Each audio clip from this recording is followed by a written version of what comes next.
Assalamualaikum warahmatullahi wabarakatuh. Selamat sore, salam sejahtera untuk kita semua. Kita akan mulai belajar tentang transaksi ekspor impor. Nah, sebelumnya kita perkenalkan dulu, nama saya Mukhlis dari Lembaga Pengembangan Perbankan Indonesia. Dan ini dua orang peserta, silahkan perkenalkan diri. Ya, saya Aulia Rahmadi, baru saja menyelesaikan studi di program studi ilmu komputer. Pernah belajar ekspor impor sebelumnya? Belum. Kedua? Saya Alfian Fahri Rahman, sekarang SMP kelas 2. Belum belajar ekspor impor kan? Belum. Oke. Kita akan mulai belajar tentang ekspor impor.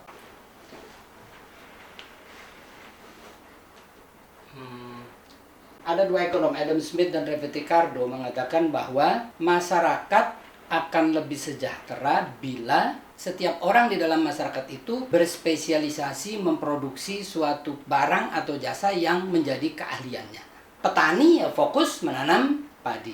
Orang yang ahli membuat baju ya fokus membuat baju. Kemudian mereka saling berjual beli. Maka seluruh masyarakat itu akan menjadi lebih sejahtera. Ini teori ekonomi yang sudah sangat dikenal. Jadi, perdagangan itu akan meningkatkan kesejahteraan manusia. Sekarang yang menjadi masalah adalah bagaimana kalau di antara dua orang yang berdagang itu berada pada jarak yang terpisah. Misalnya, si pembelinya ada di Indonesia, penjualnya di Amerika. Kira-kira apa yang terjadi? Si eksportir tidak berani mengirim barangnya karena takut tidak dibayar. Sementara si importir juga tidak berani mengirim uang karena takut barangnya tidak dikirim. Karena itu ada pihak penengah yang membantu, yaitu bank. Jadi bank ini membantu eksportir agar dia mendapat kepastian bahwa dia akan dibayar. Dengan demikian si eksportir ini berani mengirim barang. Transaksi antara eksportir dengan importir ini ada dua macam. Pertama adalah kalau transaksinya tunai. Jadi si eksportir mengirim barang, importir harus segera membayar. Yang kedua adalah transaksinya kredit. Si eksportir mengirim barang sekarang, importir bayarnya misalnya 3 bulan dari sekarang. Tetap ada masalah, yaitu si eksportir menghadapi resiko. Resikonya kalau barang yang dikirimnya itu tidak dibayar. Karena itu ada bank yang membantu dengan menerbitkan surat jaminan. Nah, surat jaminannya itu namanya letter of credit. Letter of credit itu adalah surat jaminan dari bank. Jadi surat dari bank yang importir kepada si eksportir. Jaminan bahwa kalau Anda kirim barang, maka bank pasti akan bayar. Nah, dengan demikian si eksportir berani mengapalkan barangnya. Nah, letter of credit itu ada dua macam. Yang pertama yang disebut dengan Side LC. Yang kedua yang disebut dengan Usance LC. Side LC itu terjadi kalau antara eksportir dan importir sepakat melakukan jual beli tunai. Usance LC dalam bahasa Indonesianya LC berjangka akan diterbitkan oleh bank kalau eksportir dan importir melakukan transaksi penjualan secara kredit. Sekarang, misalkan ini sepakat untuk melakukan transaksi jual beli secara tunai. Maka, si bank X ini adalah banknya importir akan menerbitkan surat jaminan pembayaran yang disebut dengan letter of credit. Surat jaminan pembayaran ini dikirimkan oleh bank X kepada eksportir.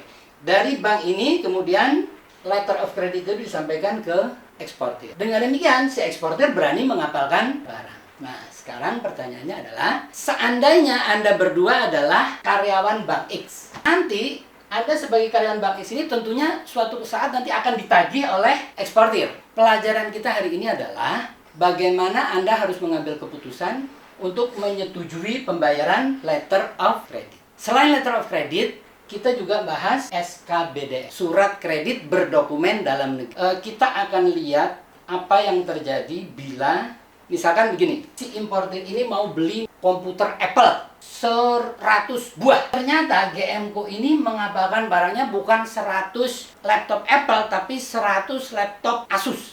Maka Anda sebagai Bank X tidak harus membayar. Karena GMCO mengapalkan barang tidak sesuai dengan letter of credit. Nah, tidak sesuai itu namanya istilahnya kalau dalam ekspor-impor adalah diskrepensi.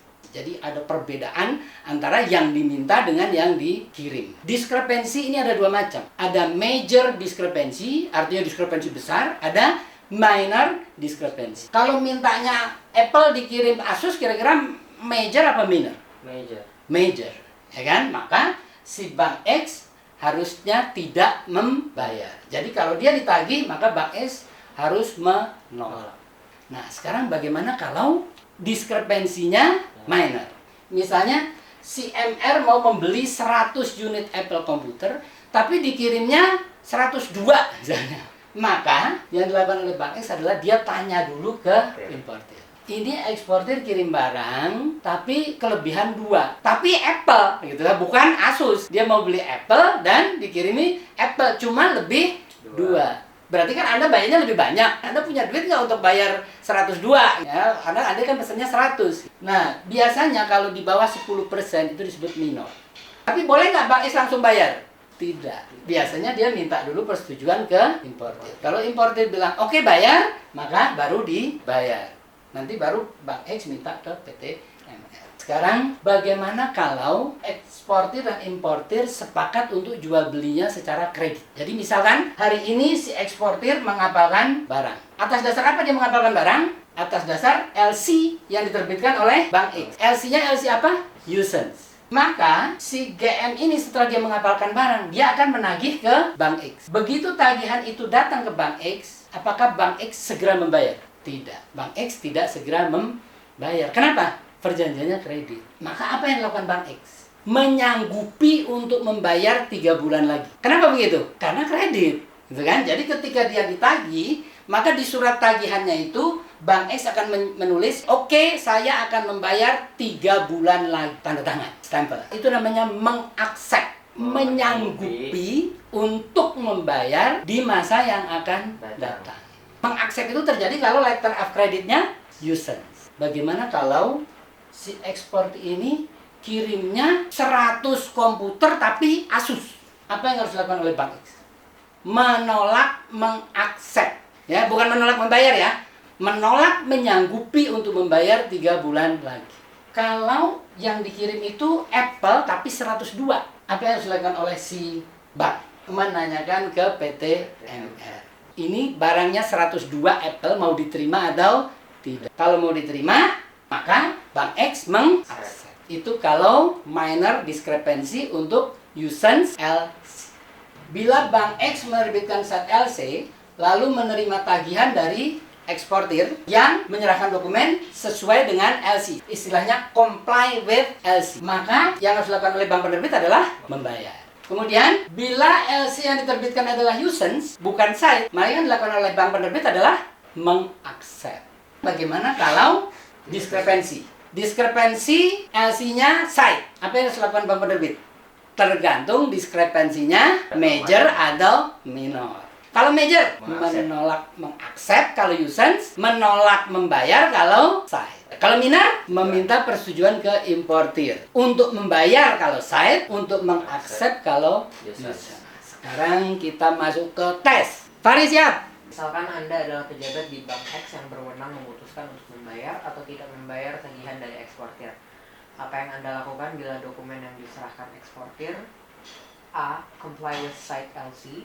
Apa jawabnya? Membayar. Membayar.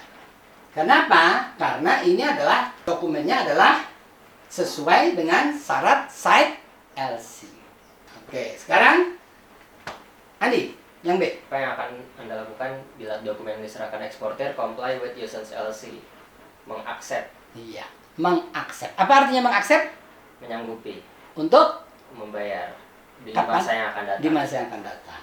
Apa yang Anda lakukan bila dokumen yang diserahkan eksportir discrepancies with site LC? Kalau yang major, menolak untuk membayar.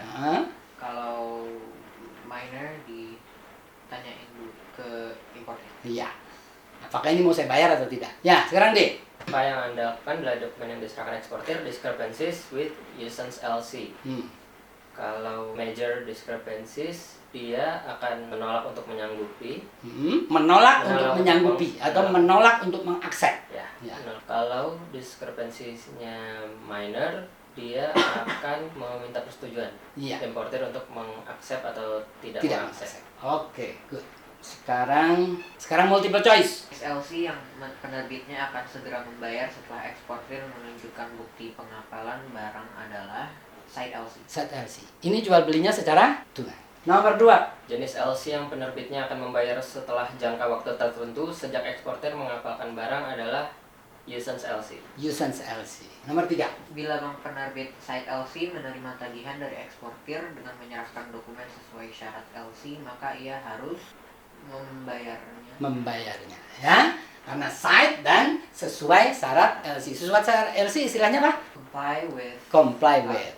Ya. Nomor 4. Bila bank penerbit site LC menerima tagihan dari eksportir dengan menyerahkan dokumen yang kurang sesuai dengan syarat LC atau minor discrepancy, maka ia harus minta persetujuan dari importer sebelum membayar. Oke. Meminta persetujuan kepada importer sebelum membayar. Terakhir, 5. Bila bank penerbit usance LC menerima tagihan dari eksportir dengan menyerahkan dokumen sesuai syarat LC, comply with LC, maka ia harus mengaksepnya. Iya, mengaksepnya.